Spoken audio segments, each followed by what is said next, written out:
Salut à tous et bienvenue sur ma chaîne Immigration et Intégration en Allemagne, que ce soit l'immigration de l'Afrique vers l'Europe, précisément vers l'Allemagne, ou l'immigration de tout autre pays, que ce soit Dubaï, tout autre pays d'Europe vers l'Allemagne. Alors, si vous êtes nouveau sur la chaîne, n'hésitez pas à vous abonner et activer la cloche de notification pour ne pas manquer les vidéos prochaines parce que franchement, nous allons aborder plusieurs autres thèmes. Et sur cette chaîne, c'est franchement free. C'est-à-dire que je le fais comme je le sens. Quand un sujet me passe par la tête, je fais une vidéo simplement et je balance. Alors, le sujet d'aujourd'hui, ce sera prise en charge ou lettre d'invitation. Alors, c'est quoi les prises en charge ou lettres d'invitation? C'est un document qui est en général fait par une personne résidente, soit en Europe ou en Allemagne, pour faire venir, que ce soit un membre de la famille ou un proche, pour soit visiter l'Allemagne ou étudier en Allemagne, ou bien faire une formation ou du volontariat ou quoi que ce soit d'autre.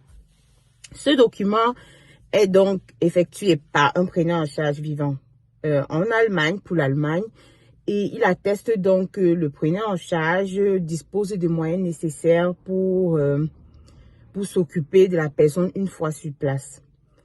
Le sujet d'aujourd'hui parle de cette prise en charge, mais bien évidemment de la question qui se pose de plus en plus. Est-ce que les étudiants étrangers en Allemagne peuvent faire une prise en charge pour leurs proches, que ce soit pour les études ou pour tout simplement visiter l'Allemagne? Pour répondre à cette question, je veux d'abord dire premièrement que l'Allemagne est constituée d'États fédérés. Ça veut dire que chaque État décide des lois qui sont appliquées dans son État. Je prends pour exemple la ville de Bremen. À Brême, de Bremen ou Brême en français, les décisions qui s'appliquent à Brême ne sont pas forcément les mêmes qui sont appliquées, que ce soit à Berlin ou à Hambourg. Donc, je vais parler précisément du cas de Bremen et je dirais les étudiants étrangers qui sont encore en études, c'est-à-dire qui sont détenteurs du paragraphe 16, ou bien des étudiants, des élèves en formation, quelle que soit la formation qu'ils effectuent, que ce soit dans les soins infirmiers, ils ont le droit de faire une prise en charge. Alors, quelles sont les conditions? C'est vrai qu'étant étudiant étranger ou bien étant élève en formation, nous n'avons pas de revenus nécessaires. Ça veut dire que en général, pour faire une prise en charge, il faut avoir, pour une personne seule à Bremen, il faut avoir environ 1500 € net de salaire que tu reçois pour pouvoir faire une prise en charge. Mais alors, il y a donc cet autre citoyen qui, par exemple, travaille et qui n'a pas ces revenus-là.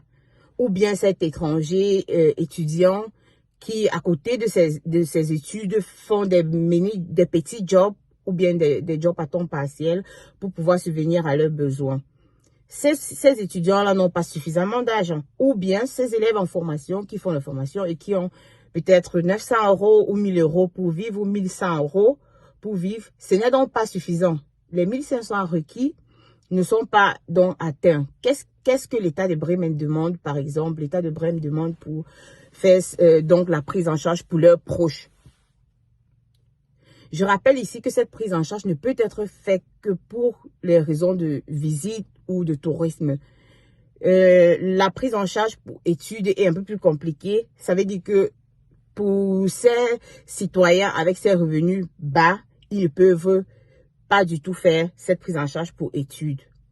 Mais alors, ils peuvent faire la prise en charge pour leurs proches, pour visiter ou pour faire du tourisme en Allemagne, tout simplement.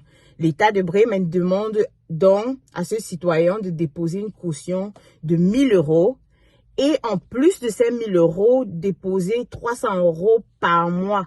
Ça veut dire que si tu fais une prise en charge pour 3 mois, tu vas déposer 300 € x 3 plus 1000 €, ça fait environ 1900 €. Bon, en plus des frais de prise en charge qui coûtent dans les 30 €, 25 à 30 € environ. Donc, tu te retrouves en fait avec à dépenser 2000 €. Mais Mais alors, les 1 000 € de caution déposée te seront reversés après. C'est-à-dire, quand la personne vient, il fait sa visite et il retourne. Après son retour, tu peux aller à la mairie et demander, ils vont te rembourser ces 1 000 €.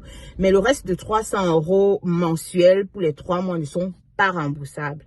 L'État ne rembourse pas ça du tout. Donc, il rembourse seulement les 1 000 € de caution qui avaient été versés au départ.